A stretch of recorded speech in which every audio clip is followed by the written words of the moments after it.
அந்த கருகருன்னு நிற்கிறேன்னு சொல்றீங்களே அந்த தண்ணியினுடைய டிடிஎஸ் வந்து 20,000. பக்கத்தில் 1 கிலோமீட்டர்ல மண்ணினுடைய தரம் 0.1 இருந்து 1.0 உப்பிநிலை நிலைமை இருக்கணும். இந்த தண்ணி போய் சீப்பேஜ் ஆகி அந்த மற்ற கிணத்துல எல்லாம் ஊறி அந்த கிணத்து அந்த விவசாயிகள் பயன்படுத்தி அந்த ஏரியால எல்லாம் பாத்தீங்கன்னா மண் வந்து 6 இருக்கு. அந்த லேப்ல அந்த ஆல்மோஸ்ட் அது சால்ட் தான் மண் கிடையாது, மண் உப்பு தான். அது irreparable. இந்த டேமேஜ் எல்லாமே irrecoverable. அதாவது வந்து திருப்பி தர முடியாது, திருப்பவே முடியாது. ஜட்ஜ் ஒரு வார்த்தை சொன்னார். என்ன சொன்னார் தெரியுங்களா? அந்த மக்களை விஷத்த தண்ணியை குடிக்க பாய்சனை குடிக்க விட முடியாது அப்படின்னு சொன்னார்.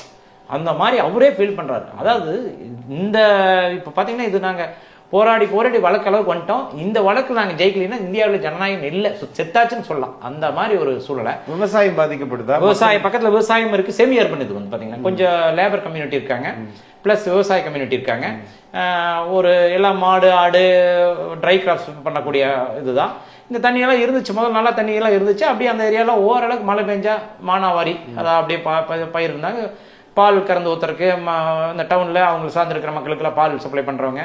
அப்புறம் ப்ளஸ் வந்து கேட்டட் கம்யூனிட்டி ஒன்று இருக்குது பக்கத்தில். ப்ளஸ் எல்லா ஸ்கூல்ஸ் இருக்குது, 300 மீட்டர்ஸில் ஸ்கூல்ஸ் இருக்குது.